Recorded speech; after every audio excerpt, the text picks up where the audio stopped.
Saludos, buenas noches y bienvenidos, señoras y señores. Estamos a un día 19, es decir, que para los que creen en las catástrofes y en las profecías mayas, estamos a 2 días de que se acabe el mundo. Es curioso porque proliferan en estos días, y algunos han hecho hasta buenas ganancias de ello, aquellos que venden promesas o incluso materiales de todo tipo para salvarse ante lo inminente de la catástrofe del día 21. Hasta hay televisiones que van como una especie de cuenta atrás. Aparece estos días un rótulo en el que van contando las horas que faltan para llegar a ese fin del mundo. Lo cierto es que hablaremos de este tema después, pero sobre todo en Estados Unidos se sigue, y de qué manera, esta cuestión. El 22% de los americanos, decíamos ayer, están convencidos, son partidarios y están convencidos de que este día 21 va a acabar el mundo. No saben cómo, pero que acabará. En Estados Unidos, la verdad que tampoco les hace falta catástrofes para eliminarse. Ha habido, ya saben, en las últimas horas una nueva matanza por parte de alguien que no tiene mayor problema en tener en sus manos un fusil, incluso de asalto, como los utilizados en este fin de semana en Newtown. Las ventas del fusil que usó este hombre en Estados Unidos han aumentado tras el tiroteo vivido en Estados Unidos, y lo curioso es que ya empiezan a proliferar ideas como quienes comercializan mochilas antibalas para los estudiantes allí en Estados Unidos. Bueno, mientras tanto, aquí en España hay que hablar de otras cosas. Por ejemplo, de la propuesta, desde luego curiosa, ahora la vamos a analizar, de Izquierda Unida, que propone a la plataforma de afectados por la hipoteca como candidatos al premio Príncipe de Asturias de la Concordia. No deja de ser curioso, teniendo en cuenta el patronato que forma la fundación de los premios Príncipe. Bueno, luego hablamos de ello. Y por último, y porque siempre hay alguien que a estas alturas de la Navidad se empeña en amargarnos esas fiestas, hay un estudio americano que dice que los excesos en las fiestas acortan la vida. Por cada 2 copas que nos tomamos tenemos media hora menos de vida. En fin, vamos a hablar de todo esto con nuestros invitados. Les presento inmediatamente a Jorge Pardo, por un lado. ¿Qué tal, Jorge? ¿Qué tal? Muy buenas noches. Bueno, lo de las copas y lo de los cigarros también, ¿no? Dicen copas o incluso 2 cigarros o 4 cigarros acortan la vida, ¿no? Bueno, sin duda, siempre se vive más y mejor cuando uno tiene unos estrictos hábitos saludables, ¿no? ¿Se vive más o se te hace más largo? También puede ser No, eso. seguramente no. Se vive más y con más calidad de vida y de manera más saludable. Pero bueno, hay pequeños placeres a los que es muy difícil renunciar, ¿no? Es decir, probablemente de manera inadecuada, ¿no? Aunque yo creo que en la moderación y la mesura está siempre el sentido común. Es decir, tomar una copa de vez en cuando o fumarse algún que otro cigarrillo, pues supongo que no acortará la vida. Otra cosa es verdad, estos hábitos que no son precisamente muy sanos, ¿no? De hecho, justamente parece que hoy la Unión Europea anuncia una nueva directiva para endurecer la venta del tabaco, ¿no? Es decir, haciendo que quede más claro que el tabaco, es decir, mata, ¿no? Va a ocupar casi todo el paquete, ¿no? El 75% del paquete, y además, además el argumento es un paquete de tabaco tiene que parecer tabaco, o sea, venenos, eso es lo que se decía, y no golosinas. Bueno, en cualquier caso es verdad que son las dos cosas, es decir, hábitos saludables por una parte, pero de vez en cuando un pequeño homenaje, es decir, siempre endulza y siempre mejora, es decir, las perspectivas vitales, ¿eh? Si no, ¿qué sería de nosotros, ¿no? En fin, David Acera, ¿qué tal, David? ¿Cómo estás? Aquí seguimos. Hombre, con los tiempos que corren tampoco es que uno pueda permitirse muchas de las cosas que nos prohíben, o sea que viene bien, la crisis viene bien para algo, por lo menos para mantenernos más sanos, ¿no? Sí, para eso y seguramente para alguna cosa más, ¿no? Para algún bolsillo más. Sí, seguro que sí. Bueno, vamos a empezar, si os parece. Empezamos hablando por temas asturianos. No será porque en el terreno nacional no haya asuntos importantes. Ya sabéis que en este día Esquerra Republicana y Convergencia y Unión han firmado ya ese acuerdo o pacto de gobierno, y además han fijado que para el año 2014 se va a celebrar ese referéndum independentista o soberanista, como lo queramos llamar. Si queréis, luego hablamos de ello y empezamos intentando que Jorge, le pediría, haga pedagogía para explicar a los asturianos qué ha ocurrido realmente en la Junta, con los grupos políticos en la Junta, si es cierto que van a disponer de más dinero mientras los demás se recortan el sueldo o lo poco que les queda. ¿Qué podemos aclarar con todo esto? Porque los sindicatos acusan a la Junta de haber aumentado el presupuesto destinado a los grupos políticos y, por tanto, que los diputados cobrarán más, dicen.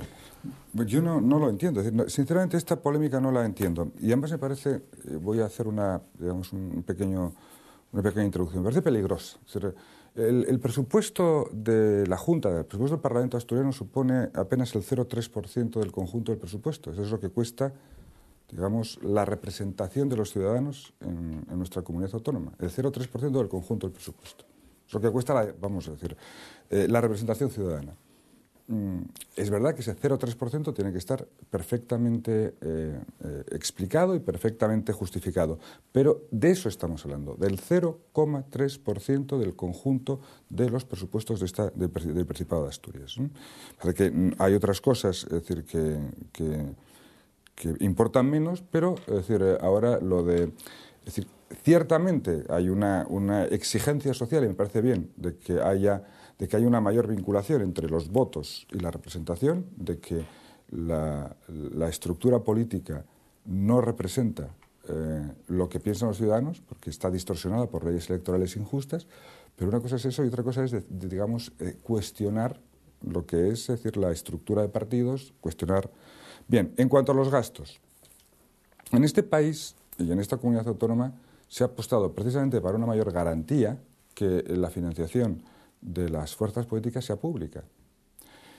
Lo cierto es que eso no ha evitado, también es verdad, que haya gürteles y que haya casos de palma arena, es decir, bueno, eso es cierto, que afectan, por cierto, siempre a los dos partidos mayoritarios o a los partidos mayoritarios de algunas comunidades autónomas, como Convergencia y Unión. Eso es verdad, pero en principio, y frente a otros modelos donde son las entidades privadas las que financian a las fuerzas políticas, aquí se prefiere que, puesto que juegan un papel constitucional, sean financiadas con fondos públicos. En Asturias esa financiación, curiosamente, no es como en España una financiación absolutamente proporcional. Se dice, bueno, pues en España, es decir, tanto tienes, tanto te damos, ¿no? Aquí se entiende que la obtención de una representación parlamentaria ya implica, es decir, que tú tienes que tener una financiación suficiente, ¿no? Porque ya tienes el suficiente respaldo ciudadano. Recordar que en Asturias, con el 3% de los votos, ya puedes tener representación institucional. A partir de ahí, cuando se habla de las subvenciones a los grupos parlamentarios, se está hablando precisamente de eso, de la financiación de las actividades de los grupos, de los partidos políticos que respaldan a los grupos parlamentarios. En cuanto a lo que son los salarios tanto de los diputados como del personal, yo no entiendo, es decir, los salarios de los diputados son públicos, están en la página web de la Junta General y, por supuesto, se han recortado exactamente igual que el resto, es decir, que el resto de los funcionarios públicos de este país, es decir, en este recorte. Incluso también el personal, es decir, está también en esos recortes. Pero previamente, sin embargo, previamente a ese recorte de la paga extra, para entendernos, se produjo un recorte adicional que en algunos casos fue hasta del 20% del salario de algunos asesores, con lo cual, es decir, este año se va a gastar, el año que viene se va a gastar menos, bastante menos, en este tipo de gastos que el año pasado. Pero el presupuesto es mayor, Jorge. Bien, es decir, eso es una de las... Es decir, hombre, al final lo importante no es tanto lo que es el presupuesto como lo que es la ejecución presupuestaria. Es decir, por alguna razón, que a mí también es verdad que se me escapa, yo no hago los presupuestos de la Junta, pero si vemos la ejecución presupuestaria, vemos, que además es pública también, vemos cómo las partidas apenas se gastan en un 60, un 50, un 55%, las partidas que son capítulo 1 fundamentalmente, o capítulo 4 que son las transferencias, ¿no? Hay una razón que han explicado los letrados de la Junta, que es la siguiente. Hay 45 diputados en la Junta General. Sin embargo, no todos esos diputados tienen dedicación exclusiva. Entonces, los letrados consideraron hasta ahora, es decir, se establecía que, que se hacían los presupuestos en función del número de diputados que tenían dedicación plena y del número de diputados que tenían dedicación parcial. Mientras que ahora se considera, por una cuestión técnica, que se presupueste, es decir, el 100% de dedicación plena, aunque los diputados no tengan esa dedicación plena, porque en cualquier momento tienen el derecho de poder tenerla, ¿no? Entonces, para poder tener crédito presupuestario, poder financiar esa dedicación plena. Sin embargo, pues hay un porcentaje no pequeño de diputados que no cobran salario. Eso es una digamos, una potestad que tienen los diputados, dedicarse plenamente a la actividad parlamentaria o no dedicarse plenamente a la actividad parlamentaria. Por tanto, cobran infinitamente menos, cobran unas dietas y punto, ¿no? Y esa es la razón, es decir, la de presupuestar el 100% por si acaso. Sin embargo, cuando vemos la ejecución presupuestaria nos daremos cuenta de que en absoluto es eso. Pero en cualquier caso, los grupos parlamentarios hoy tienen menos ayudas que antes. Este año que viene van a tener menos ayudas que el año en curso. Y los diputados cobran menos, los asesores cobran menos, los funcionarios cobran menos. ¿Están mal informados los sindicatos? Yo creo que sí. Yo creo que lo que utilizaron fue un elemento estrictamente técnico, como era el proyecto de presupuestos, cuando se les explicó, porque yo sí que estuve escuchando ese debate, que estaban en un error y les estaban dando las cifras, pues uno de los comparecientes dijo, esa será su opinión. Eso enfureció a algún diputado que dijo, no, esto no es una opinión, esto es lo que hay. Es decir, las cosas pueden ser opinables, pero los hechos no. Es decir, los hechos no son opinables, son los que son. David. Bien, yo me gustaría trasladar un par de ideas. La primera, que creo que no es razonable utilizar este tipo de debates, como en ocasiones se hace, para decir, es que los políticos que no cobren nada. Yo de esto creo que ya he hablado en alguna ocasión en esta tertulia. Entiendo que dedicarse a la cosa pública para que lo podamos hacer todas y todos y no solo los millonarios directamente, aunque es verdad que la inmensa mayoría de los representantes institucionales, en última instancia, lo que hacen es defender los intereses de una minoría privilegiada y no de la mayoría de los ciudadanos, pero bueno, pero por lo menos todo el mundo podría dedicarse a eso. Eso es una cosa que digo para dejar con claridad. Otra cosa es, y a estas alturas de la situación económica del país, creo que hay que planteárselo mucho. Otra cosa es que hay que hablar muy bien de qué tipos de sueldos y de medios tienen los representantes institucionales. Yo recuerdo hace unas semanas que discutía en este mismo set con Juan Morales, ex portavoz del Partido Popular, que planteaba que, independientemente de que tuvieran dedicación exclusiva o no, los diputados no bajaban ninguno de los 3.000 euros al mes. Bien. Aunque no tengan dedicación. Eso nos lo decía aquí Juan Morales. En todo caso, decía, hablando de las dietas por asistencia y todo eso estaba hablando. Es decir, no sale ninguno por menos de 3.000, teniendo en cuenta todas las reuniones a las que va. Bien, creo que en estos momentos habría que establecer una relación directa entre el salario mínimo interprofesional y los salarios de los diputados, no para que todos cobraran ese salario mínimo, pero sí que guardar una relación, pues igual que para acceder a ayudas públicas, pues son 2 veces y media, es decir, algo que permita vivir con un mínimo de dignidad, pero que no sea ser un privilegiado en esta sociedad.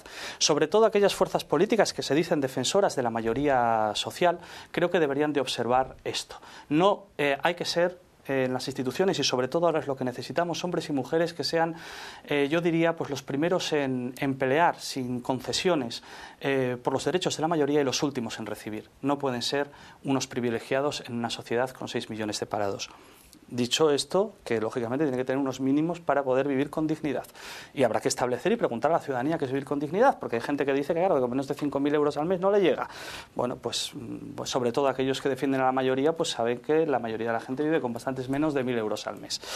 Y luego, por otro lado, estaba viendo los datos que nos facilitaba aquí la Casa, y además de los gastos, digamos, de personal, tanto de asesores como de teléfonos, como los sueldos de los diputados, hay unos gastos de libre disposición de los grupos parlamentarios, que lógicamente tendrán que justificar, que son, según estos datos que yo veo aquí, pues que van de la horquilla desde los 70.000 euros al mes del Partido Socialista a los 40.000 de Izquierda Unida y no sé cuántos UPyD, supongo que sea un poquito menos al mes, porque también está bien que pero no proporcional puro. Yo en eso sí coincido con el contertulio, en el sentido de que se aseguren unos mínimos para todas las voces, ¿no?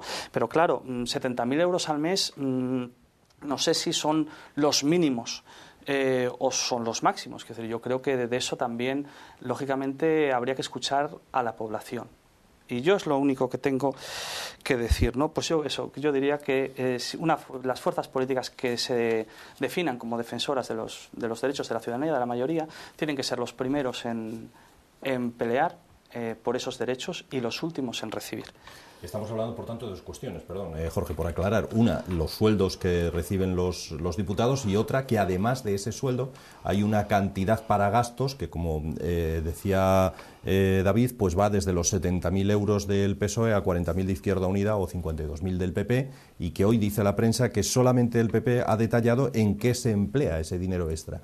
¿Es verdad que el resto no lo ha detallado o que se ha negado a detallarlo incluso? Por supuesto está detallado porque, entre otras cosas, está controlado por la Sindicatura de Cuentas y por el Tribunal de Cuentas. Pero bueno, en cualquier caso, varias cuestiones. En relación con lo que decía mi contertulio, yo soy de una fuerza política que tiene esto regulado desde hace muchísimo tiempo, y decir, ninguno de los cargos públicos y de los trabajadores de esa fuerza política cobran lo que aparece ahí, vamos, es decir, establecen un salario que se corresponde precisamente con lo que se decía, con una austeridad y con una relación con lo que se entiende como un salario digno, un salario medio, un salario de cualquier trabajador. Ciertamente se establece, y eso es verdad, que aquellas personas que procedían de una actividad profesional cobren lo mismo que cobraban en esa actividad profesional, y las que, digamos, tenían una dedicación a esa fuerza política cobren normalmente menos. Por lo tanto, desde el punto de vista personal, este es un debate decir, que no nos afecta porque lo tenemos resuelto hace mucho tiempo y con mucha austeridad, porque procedemos de una tradición de muchos años, de 90 años, de austeridad en el ejercicio, en la acción pública, ¿no? Lo que también decimos es lo siguiente, que es, podemos establecer ese debate, y además debemos establecer este debate.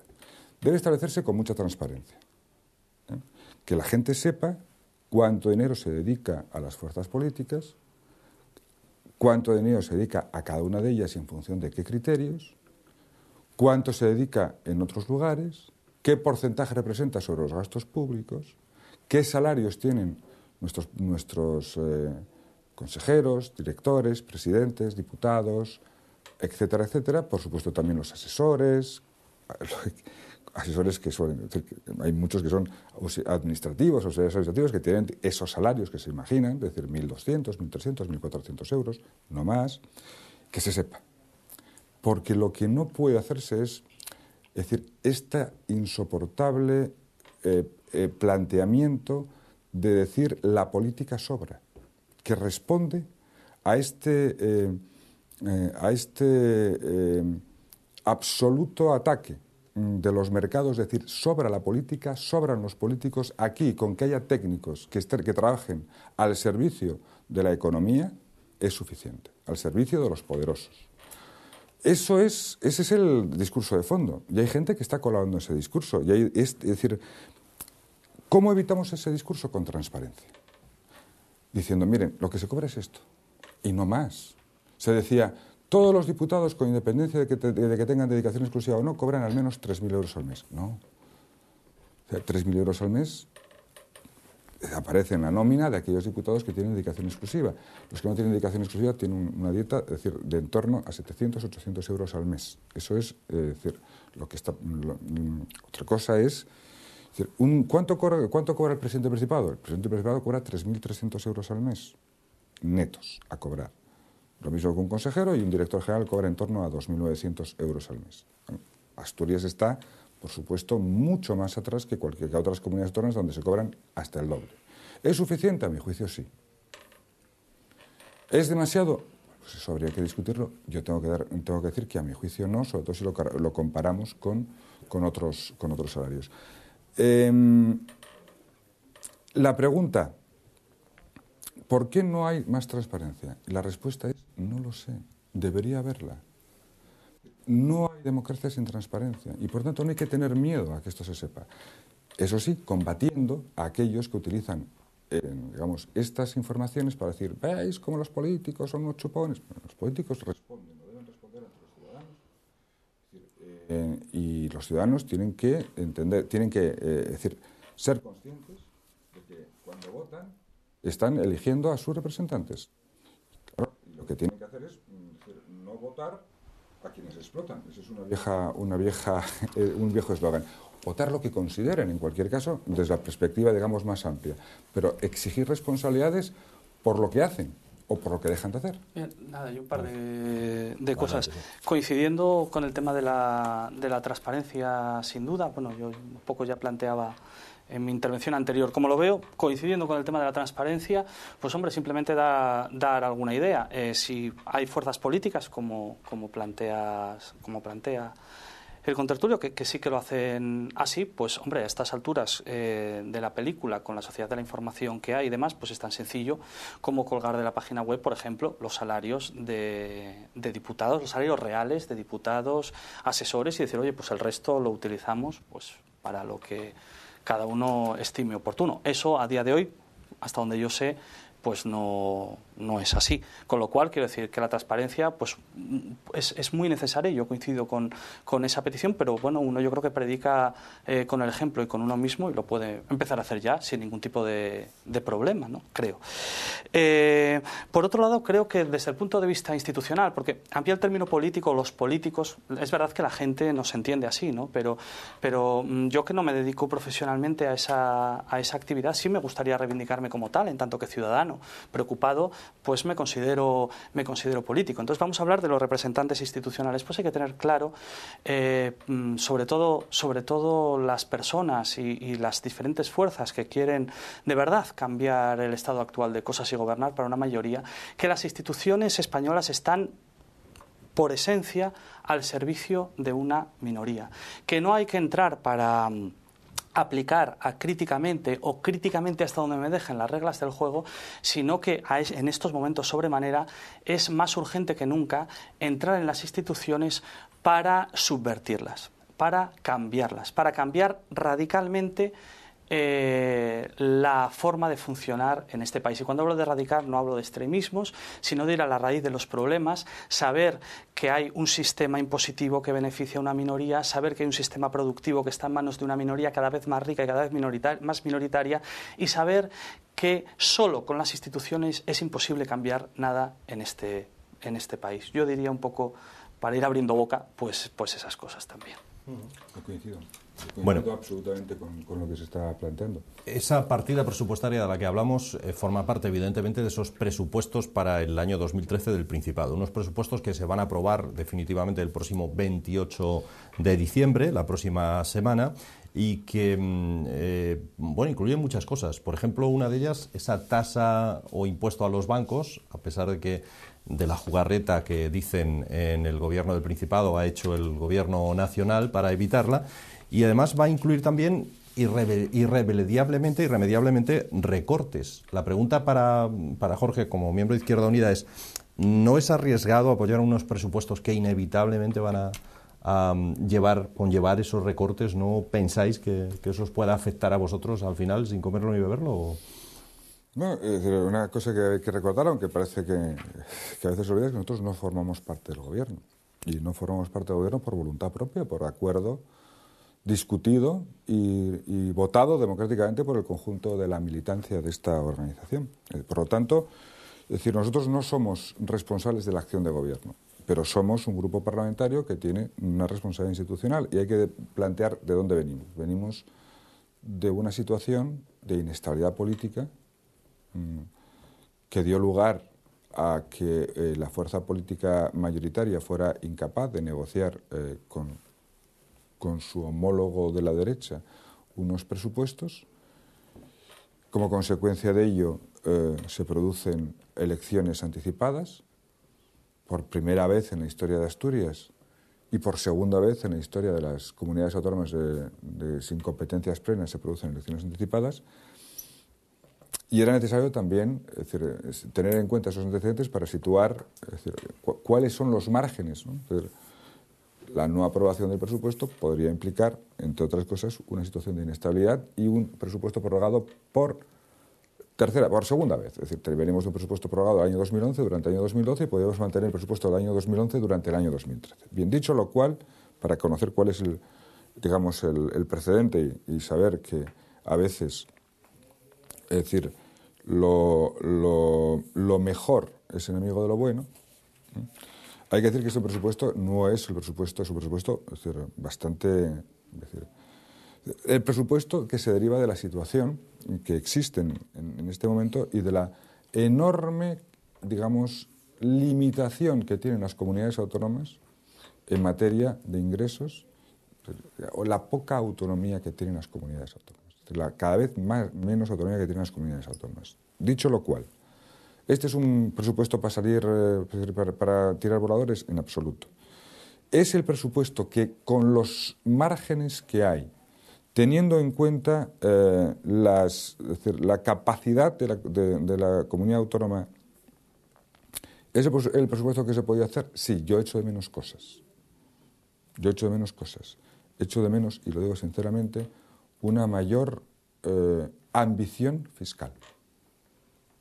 Una mayor ambición fiscal. Es decir, falta, yo creo que esa reflexión la vamos a tener en nuestro grupo parlamentario, que la vamos a ver en las próximas semanas, es decir, probablemente darle una vuelta o dos a la recuperación plena que ya existe de algunos impuestos, tales como el impuesto de sucesiones y donaciones, o probablemente una mayor fiscalidad en el impuesto de patrimonio, afectando al conjunto de los ciudadanos, especialmente también a la clase media, eso hay que decirlo.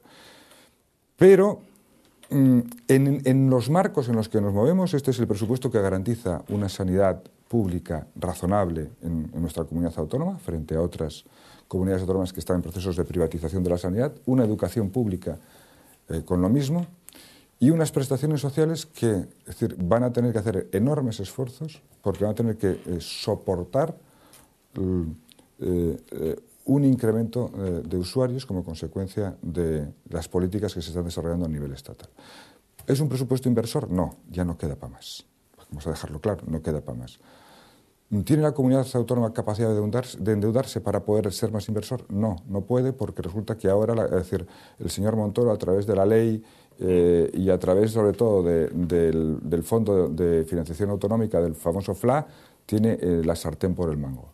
Y además lo dice, no se cortan de decirlo. Y al que no cumpla, le intervengo. De hecho, el señor Cascos tuvo la amenaza directa del señor Montoro de ser intervenido. Por lo tanto, en definitiva, se garantiza la sanidad pública, se garantiza la educación pública, se garantiza una red de servicios sociales públicos, y es lo que se puede garantizar en estas condiciones. David. Bien, yo, claro, cada uno después, lógicamente, cada fuerza política lo que vea en el Parlamento. Lo que pasa que sí me gustaría ir a un debate más general, porque creo que si no, de verdad, no entendemos nada. En estos momentos gobernar no puede ser aplicar recortes más o menos sociales.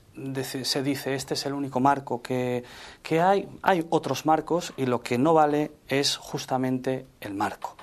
En ese sentido, esto me recuerda un poquito, bueno, por poner un símil, ¿no?, a la Alemania nazi o post-nazi, ¿no?, los juicios de Nuremberg, donde el soldado que aplicaba el botón de la cámara de gas decía, es que no podía hacer otra cosa, recibía órdenes. El de arriba recibía órdenes el de arriba.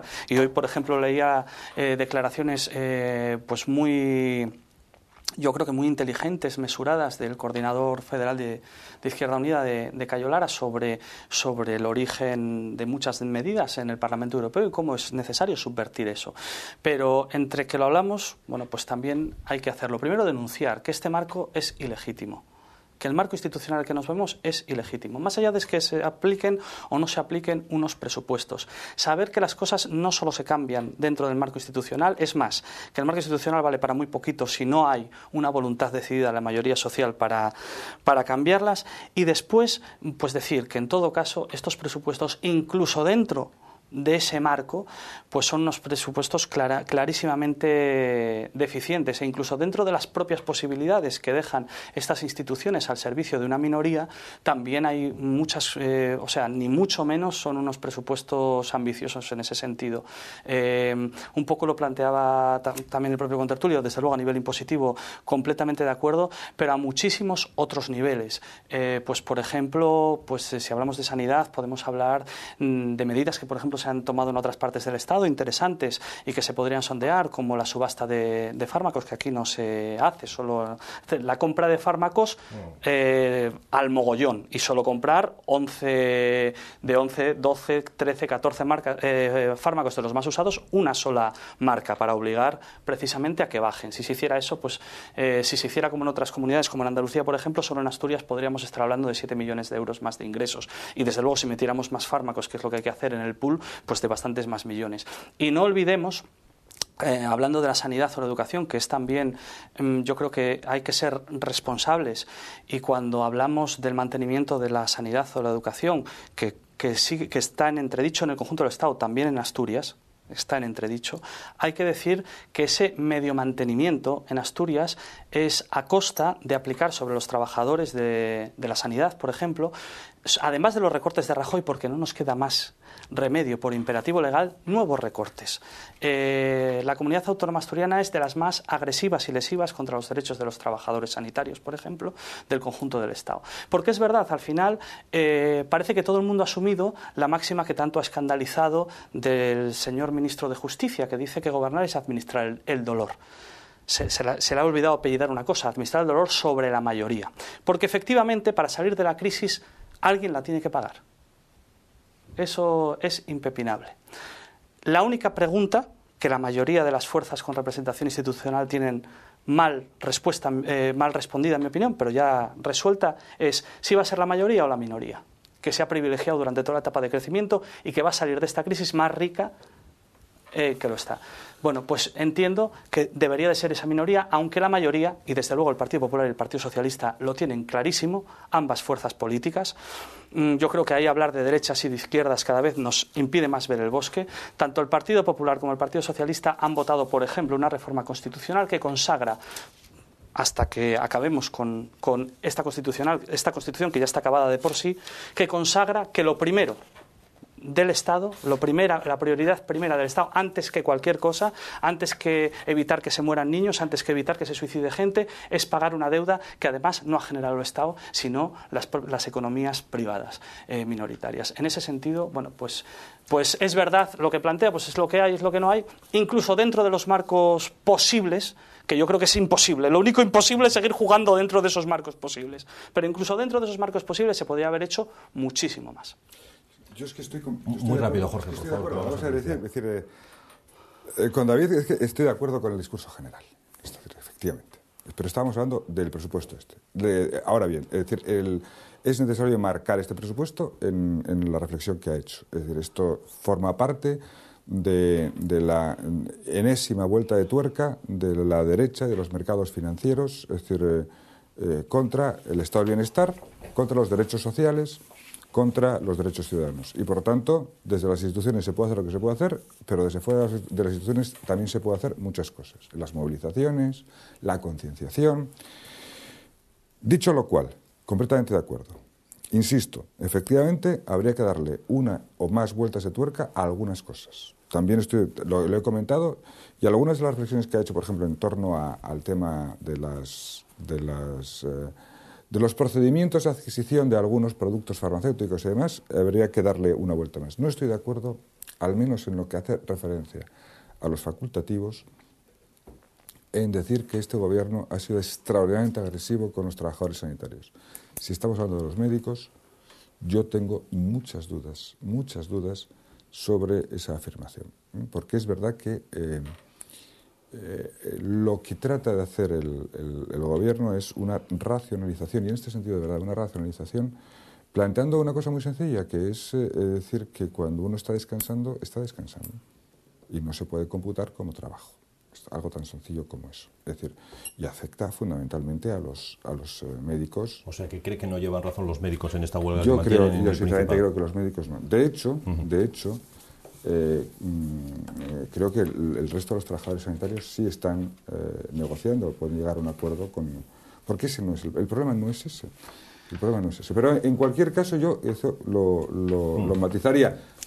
También es verdad que probablemente la culpa la tendrá aquel que no ha negociado bien, y este gobierno no ha negociado bien, y la responsable, por tanto, es de quien teniendo la responsabilidad de resolver los problemas, no lo resuelve, ¿no?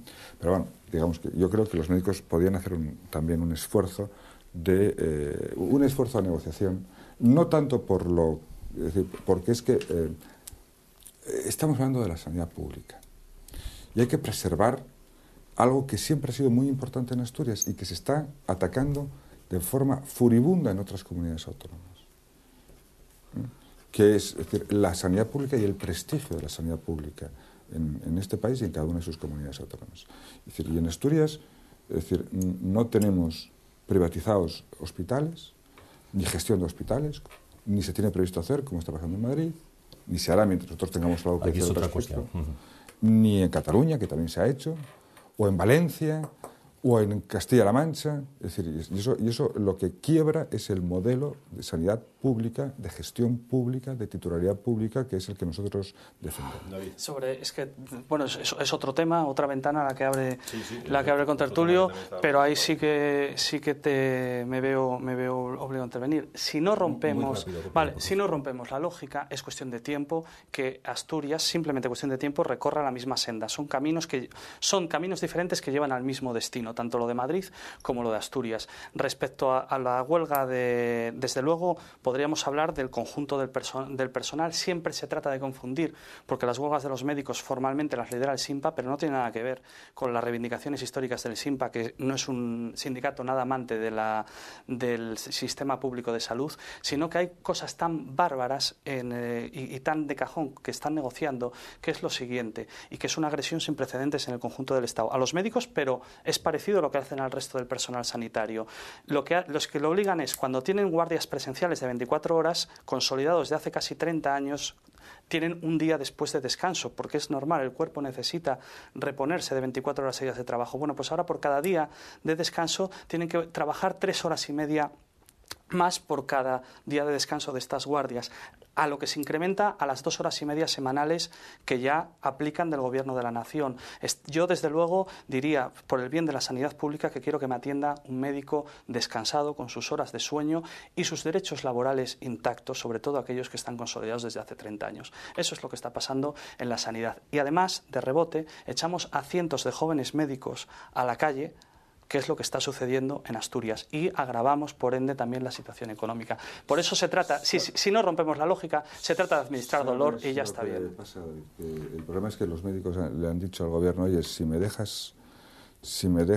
eliminas, lo que por otra parte ya lo hizo el Constitucional, si me eliminas la obligatoriedad de dedicación exclusiva a la sanidad pública y puedo compatibilizar la sanidad pública con la sanidad privada, resolvemos el problema. No, porque eso ya está solucionado por el Constitucional. Sí, pero eso era unos... No, por eso te decía que ahora ya no es el SINPA. El SINPA formalmente está ahí, pero quienes están moviendo esto son centenares de médicos jóvenes que, por ejemplo, hoy por la mañana pasaban revista gratuita para reivindicar, porque son los que se van a quedar en la calle. Y los mayores, eso les podría venir bien para la época de bonanza. Bueno, bien, mirado de una manera bastante, digo, lo de compatibilizar lo privado y lo público. Pero ahora lo que va a estar son médicos mayores con mala vejez y con, por ende, mala atención. No, lo que está pasando es muy grave en la sanidad y no nos podemos refugiar con que pretendidamente se mantiene un sistema de salud cuando el Partido Socialista y el Gobierno regional llevaba derivando a hospitales privados desde hace muchos años en esta región también a los pacientes. Esa es la realidad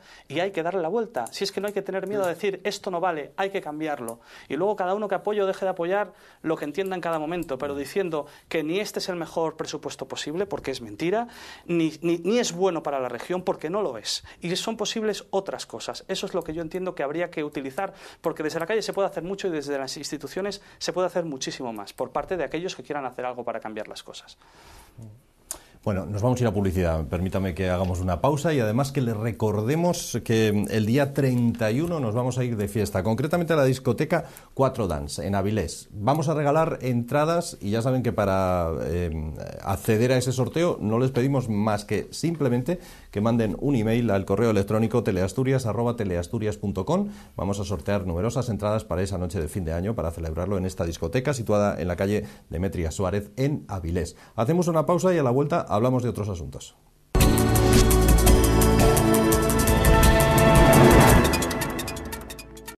Bueno, señores, estamos en la segunda parte de nuestro debate de hoy, muy interesante sin duda, aunque todavía queda mucho para la próxima entrega de los premios Príncipe, será para el entorno, como siempre, al 21 o 24 de octubre del próximo año 2013, todavía queda mucho para eso, a finales de octubre, pero sí podemos decir que hay ya propuestas muy curiosas para esos premios. No deja de ser curiosa o de tener su puntillo esa propuesta que ha hecho Izquierda Unida de proponer, valga la redundancia, a la plataforma de afectados por la hipoteca como Príncipe de Asturias, Premio Príncipe de Asturias de la Concordia.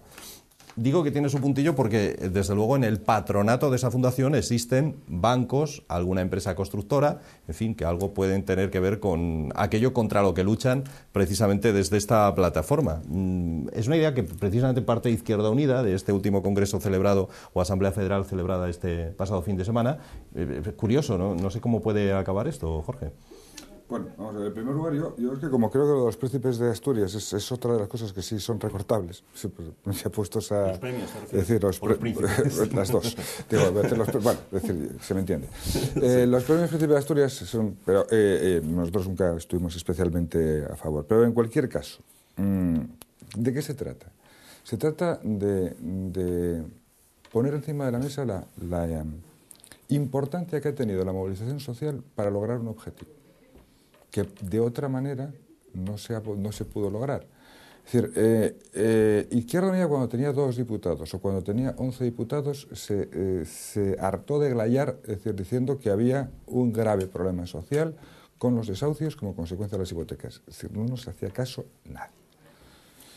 Es decir, cuando ese problema empezó a crecer y a crecer y a crecer y se organizaron socialmente afectados, recabando y consiguiendo la solidaridad de más personas, es decir, se generaron movilizaciones, se generaron campañas de sensibilización, se generaron un montón de exigencias. Es decir, además la plataforma también forma parte de esa iniciativa o de esa movilización social que coincidimos en llamar el 15M, que junto con algunas situaciones absolutamente inaceptables, como la que sufrió aquí Jorge Cordero en Oviedo, o la de las personas, es decir, que se acabaron suicidando en otras partes de España, hicieron que efectivamente se tomara conciencia del problema, las instituciones se dieran cuenta de que la presión social era creciente y hicieran algo, es decir, infinitamente poco, pero algo más de lo que se había hecho hasta ese momento. Por lo tanto, digamos que la propuesta, es decir, no es sino una forma de intentar valorar, es que poner en valor es un palabra, una frase inaceptable, es decir, de intentar valorar, de intentar poner de manifiesto la importancia de la movilización social organizada, de los colectivos sociales, para afrontar o para confrontar, mejor dicho, con el actual estado de cosas, ¿no? Para lograr esa alternativa, es decir, de la que estamos hablando. Tiene esa, por tanto, intención provocadora, porque la verdad es que los premios Príncipe de Asturias son discutibles y discutidos. David. Yo, un par de asuntos. No sé si, en el caso, de la fuerza política, de Izquierda Unida en Asturias que propones y de la que hablas. Es Izquierda Unida Federal, la propuesta. Bien, pues en este caso, plantear que en el caso de Izquierda Unida de esta región, no sé a nivel federal cómo están los debates, yo no sé si los habéis apoyado o no especialmente. Lo que no es menos cierto es que hasta hace muy poquito destacados dirigentes de Izquierda Unida formaban parte de los jurados de estos premios. Unos premios en los que, recordemos, en su patronato se sientan exclusivamente esa minoría privilegiada responsable del vaciamiento de derechos y de la vida que nos espera en muy poquitos meses a la mayoría de los españoles. Además está tomada por la banca, dieron un último golpe de Estado, son las grandes familias del capital, los Masabeu, etcétera, los que se sientan y a los que sirve en última instancia una fundación que sea dicho de paso, su artículo 1 es afianzar el actual sistema monárquico heredado del franquismo. Entonces, bueno, yo no sé muy bien con claridad la postura. Me alegra si esta es contraria o hay dudas. Yo creo que sobre estas cosas no puede haber dudas. Los premios Príncipe de Asturias son algo no solo superfluo, sino que está chupando dinero público para darle todavía un baño de multitudes a esta minoría que se va a ver beneficiada de los recortes y de la pobreza de la mayoría. Creo que es algo que debería desaparecer. Pero no solo destacados miembros en este caso, ¿no? Sino también, pues yo recuerdo cuando se construyó el Centro Niemeyer, que iba a ser la sede de la Fundación Premios Príncipe de Asturias, donde inicialmente, esa era la propuesta inicial. ¿No? Se habló de tantas cosas. No, el Centro Niemeyer nunca... La propuesta inicial fue, y lo podemos, y vamos, si tenéis alguna... Eso fue una maledicencia de Gabino de Lorenzo que no sé por qué la gente se creyó. No solo la gente se lo creyó, sino también el que entonces era portavoz de Izquierda Unida de Avilés, que llegó a plantear que los premios Príncipe de Asturias, si no existieran, habría que inventarlos. Y pienso, en todo caso... Por eso perdió. Bueno, me alegro. Sí, si hay una reflexión... En Izquierda Unida a veces, porque es una fuerza política democrática, a veces cuando alguien se equivoca, pues claro, luego llegan los votos internos y pues pasa lo que pasa. Me alegro un montón, porque además, y además que se haga esa reflexión, cuanta más gente, pues mejor. En todo caso, yo no sé si para proponer, lo primero es que habría que hablar es con los propuestos. Yo cuando vi esta propuesta, que la vi ahora, porque cuando me llegó la escaleta un poco de temas y que íbamos a ver hoy, pues lo primero que hice fue hablar con gente de la plataforma de afectados por la hipoteca. Levanté el teléfono y llamé y dije, y lo que me comenta, pues oye, pues un connotado activista de esta plataforma en Asturias dice, oye, pues lo veremos, no tenemos postura al respecto, pero hombre, entendemos que yo me atrevería a decir que no creo que lo vayan a ver con muy buenos ojos, porque entre otras cosas la plataforma de afectados por la hipoteca de Asturias estuvo en la Plaza de la Escandalera con una confluencia que se hizo de diferentes colectivos sociales en el local La Madreña de Oviedo, que justamente hicieron un recibimiento nada cariñoso a unos galardones que nos parecían una ostentación y un derroche de dinero público cuando había mucha gente que lo estaba necesitando. Mientras esto sucedía, pues por ejemplo, como esta persona de la que hablábamos antes, el ex portavoz de Avilés, pues estaba recibiendo vestido con el traje regional a los Borbones en la calle Uría. Yo creo que a los premios, sí, además salía en la pantalla grande, que lo estábamos viendo desde abajo, los que estábamos concentrados.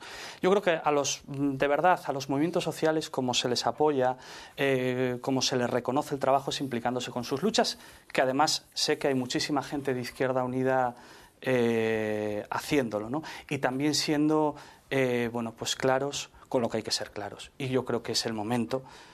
Y además, si como comenta el contertulio esta reflexión ya se está haciendo, me alegro, es el momento de hacer una evaluación crítica de lo que hemos hecho cada uno y cada una en el pasado reciente con estos galardones y decir, hasta aquí, este es un gasto prescindible, que es un gasto que además sirve para que los más ricos encima se den un baño de masas y para consolidar a una institución monárquica que poco tiene que ver con la propuesta, que es así la ley de la Asamblea Federal de Izquierda Unida, de ir a un proceso constituyente republicano y federal. Bueno, es decir, en cualquier caso, yo insisto en el carácter provocador de la propuesta, precisamente por todas las connotaciones que se están planteando. Por la enorme, es decir, porque la plataforma de afectados por la hipoteca representa o expresa precisamente lo contrario de los premios. Es decir, precisamente por ese elemento es lo que hace la propuesta, digamos, es una propuesta provocadora, es una propuesta que trata de poner de manifiesto todo eso que se estaba comentando. Dicho lo cual, y por hacer una matización, yo lamento desconocer, y simplemente es la primera noticia que tengo, y lo dice, la verdad, lamento desconocer, es decir, lo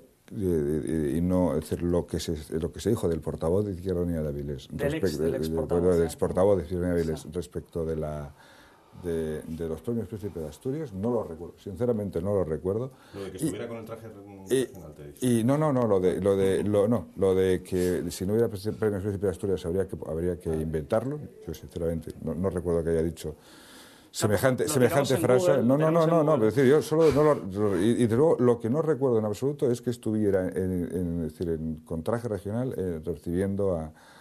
Sinceramente, no, vamos, es decir, oye, será verdad, No, pero... perdona, pero es que eso lo vi, No, es que no, hay otra cosa también, no, que eso oye, lo vi yo y todos los bueno, amigos y amigas, entre ellos los de la PA, que estábamos en la Plaza de la Escandalera y nos sorprendió. Y nos sorprendió. Es decir, bueno, oye, yo es decir, me sorprendería, es decir, conociendo al compañero, es decir, sinceramente, es decir... Que no le ves, vamos. No le veo, no. Pues ahí estaba, yo me quedé a cuadros. Yo personalmente me quedé a cuadros porque dije, bueno, supongo que esta persona es republicana y demás. Pero, sí, seguro, pero lo que pasa es que, bueno, es decir, yo no lo sé, a lo mejor, oye, es decir, extraña tanto. Solo lo dejo ahí. Vale. No, pues así fue. A mí también me extrañó y a todos los que lo vimos. Nos llamó poderosamente la atención. No habréis confundido con otro, No. parecidos, No. Tiene una cara muy Vamos. Quiero decir, yo una persona que común, sí, digamos, que conozco y no había lugar a dudas. Yo me quedé sumamente asombrado. Y esas son una serie de cosas que yo creo que luego distraen, ¿no? en la sociedad y donde hay que ser especialmente no pasa de ser una cuidadosos. anécdota en cualquier caso, pero bueno, hay que en ser cualquier cuidadosos. caso... Sí, pero hay que ser cuidadosos con las formas. Bueno, dedicamos estos últimos 5 minutos a la masacre vivida en Estados Unidos. Los norteamericanos intentan digerir todavía lo ocurrido allí, mientras lo curioso es que en el país más capitalista del mundo, más mercantilista, donde le sacan partido económico a cualquier cosa, ya hay gente muy avispada que ha conseguido sacarle partido hasta este asunto. Por ejemplo, están comercializando mochilas antibalas para los estudiantes en Estados Unidos. No crean que es broma, no lo es. Hay mochilas para los adultos ya de colores como negro o gris, adolescentes, vamos, y para los niños pues con la imagen de los Vengadores o de las princesas de Disney. Y son mochilas antibalas, es absolutamente cierto. Y por otro lado, la empresa que suministra el fusil que utilizó este individuo para causar esta catástrofe ha aumentado enormemente sus ventas. Esto no tiene remedio, porque mira que Obama ha dicho ahora que esto hay que mirarlo, pero yo no sé si sabe exactamente por dónde mirarlo o con qué. Jorge. Hay un problema, con independencia de que yo creo que esto es una locura y que una parte muy importante de los norteamericanos saben que esto es una locura, y ha habido documentales fantásticos denunciando, por ejemplo, de Columbine, denunciando la locura de la regulación, digamos, de las armas en Estados Unidos. Hay un problema constitucional. Es decir, pero es un problema constitucional que es curiosísimo, ¿no? Porque claro, la Constitución norteamericana, más allá de las enmiendas que se incorporaron, es una Constitución del siglo XVIII. Y que pensaba y que estaba pensando en las milicias ciudadanas armadas en la defensa de sus derechos. Y por tanto garantizaba que los ciudadanos pudieran estar armados, precisamente para constituir milicias para la defensa de sus derechos. Algo que pasó en España en el siglo XIX, las milicias, no las milicias nacionales, las milicias nacionales en el sentido, digamos, francés, de la Revolución Francesa. Y esa disposición constitucional, es decir, los lobbies, especialmente la Asociación del Rifle y otros lobbies de la extrema derecha norteamericana, la han utilizado, es decir, además con el apoyo en algunas ocasiones del Tribunal Supremo, para decir que cualquier americano puede comprar cualquier arma y que el Estado no se puede meter en esas cosas. Ante esa situación puede pasar que, junto con la propia enfermedad social de la sociedad americana, pues llegue este hombre y empieza a hacer una barbaridad que no tiene ningún sentido y que yo creo que ¿qué sentido tiene entrar en un centro educativo, es decir, con niños y matarlos a todos? Eso solamente puede ser, es decir, la expresión de una sociedad enferma. Bien, ¿se podrá hacer algo? Bueno, si la sociedad americana reacciona, lógicamente dice y pega un puñetazo encima de la mesa, es como lo que se decía antes, es decir, la sociedad organizada, la sociedad, es decir, concienciada, aquí y en Estados Unidos y en cualquier parte puede decir, hasta aquí hemos llegado. Occupy Wall Street es un movimiento norteamericano, y es de gente concienciada y que ha dicho, hasta aquí hemos llegado. Es decir, los americanos no son todos malos, eso sería absurdo, ese planteamiento, ¿no? Entonces yo creo que sí que pueden hacer cosas. Otra cosa es decir que en Estados Unidos, como en Europa, como en España, es decir, la derecha, y en algunos momentos la derecha extrema, está muy, muy bien organizada y tiene mucho poder. Proponen incluso que los profesores pueden llevar armas, ¿no?, para así contrarrestar esa posible entrada de un loco de este tipo, ¿no? Y suma y sigue. Bueno, teniendo en cuenta, y es normal, el elevado grado de problemas psiquiátricos que se dan precisamente en ese colectivo profesional al que aludes, pues no sé yo si es lo más razonable. En todo caso, coincidiendo completamente con el contertulio, yo es que no creo que nos encontramos ante una sociedad eminentemente enferma.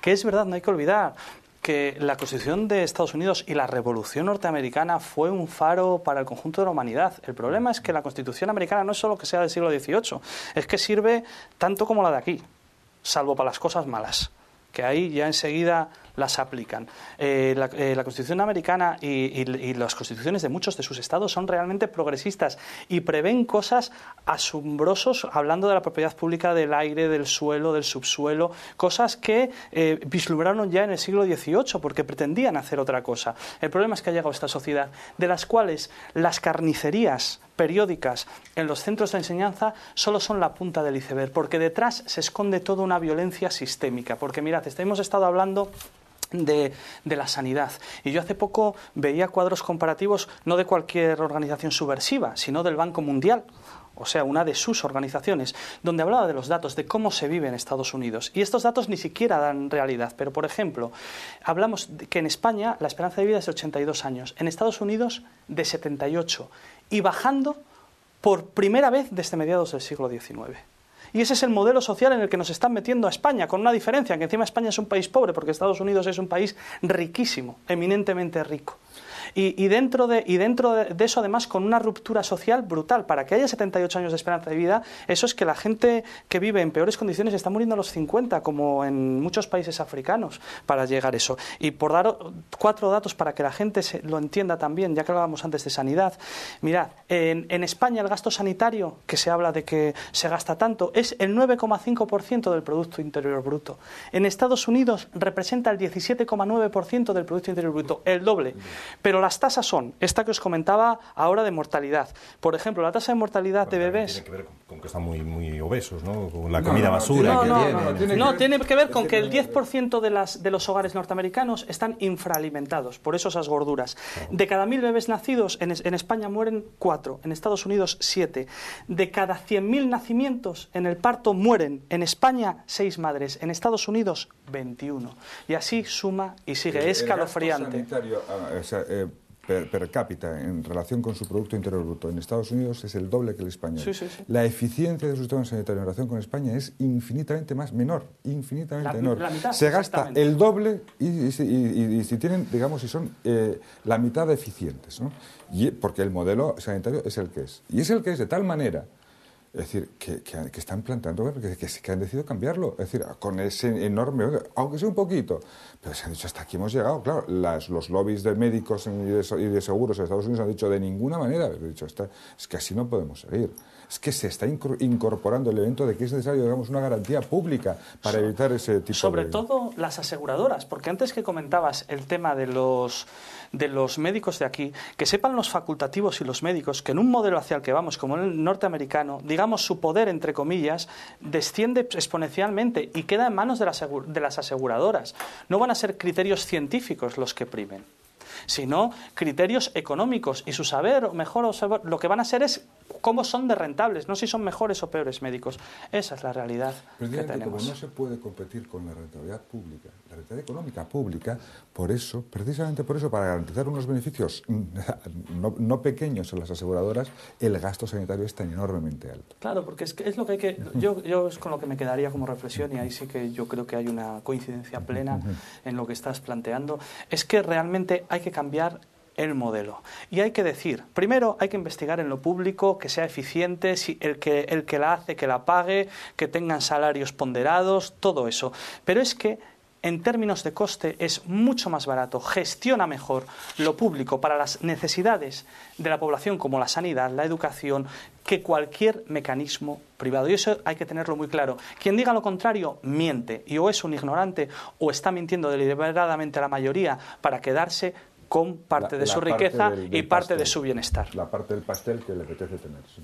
Nos vamos, no da tiempo a más. Ha sido un placer tenerlos a los dos, a Jorge y David. Muchísimas gracias a los dos por estar en este debate. Un placer para ti. Nos despedimos recordándoles lo de las entradas. Por supuesto, que vamos a sortear un buen número de entradas que pueden ser suyas para esa fiesta de fin de año en la discoteca 4 Dance, que está en la calle Demetria Suárez en Avilés. Para participar, ya saben, un correo electrónico a teleasturias@teleasturias.com y unos días antes, un día antes de esa Nochevieja, realizaremos el sorteo. En fin, así nos vamos. Volvemos mañana con Gustavo Bueno y con Fernando Guerra aquí en esta misma mesa. Hasta mañana.